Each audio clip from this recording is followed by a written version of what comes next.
Magazine है India की, जी नाम लेना मुनासिब नहीं, जी उसने एक सर्वे किया और पूरे भारत में सर्वे करके ये पता लगाया जी कि जेलों में बंद जी 90% लोग बेगुनाह हैं। बिल्कुल। जो मैगजीन और सर्वे के अलावा आपको ऐसा लगेगा कि आप जो सामने वाले जितने भी आ रहे हैं वो सारे लगभग कुछ ऐसे ही आ रहे हैं कि जिनका उन सर्वे से कोई लेना देना नहीं है, वो अलग। और बात ये है कि कई बार आपको मालूम ये होता है कि जो सामने वाला है वो झूठ बोल रहा है। जैसे एक एडवोकेट जेल में जाता विजिट है करने की जी, बात, वैसे मैंने बिल्कुल विजिट किया है। मैंने अपने स्कूल के कॉलेज के वक्त में भी विजिट किया था, उसके बाद भी मैंने कई बार विजिट किया है। देखिए, जो जिन बेगुनाहों की आप बात कर रहे हैं, तो देखिए हालात इतने बद से बदतर हैं कि कई बार जमानत होने के बाद भी जमानती नहीं मिलते हैं। अब देखिए, शाहीन बाग की आपने लड़ाई लड़ी, सीए की लड़ाई आपने लड़ी, एनआरसी की लड़ाई आपने लड़ी, आप बता रही, नाम भी आपका ठीक ठाक चर्चा में रहा, ये बात सही है कि आपने लड़ाई लड़ी। दिखता था कि एक पैनल था, उसमें आपके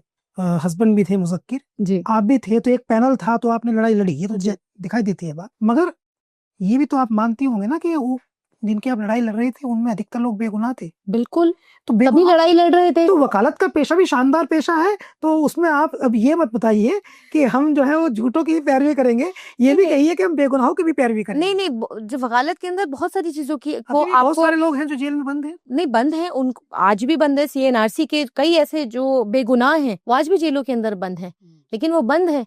कई बार आप सच बोल रहे होते हैं ना, तब भी मतलब आपको जमानत नहीं मिलती है।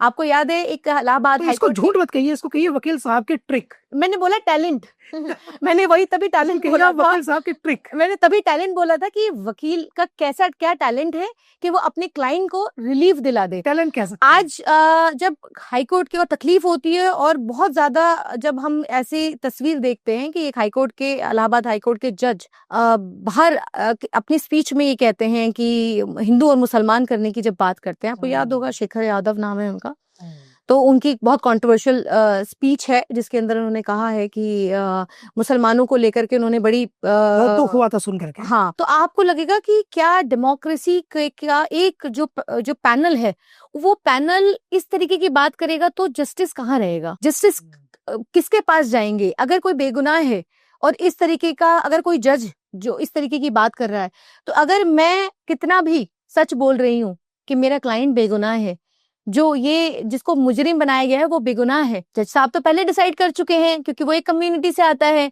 इसको तो रिलीफ ही नहीं देना है, ठीक है, तो फिर कैसे रिलीफ मिलेगा?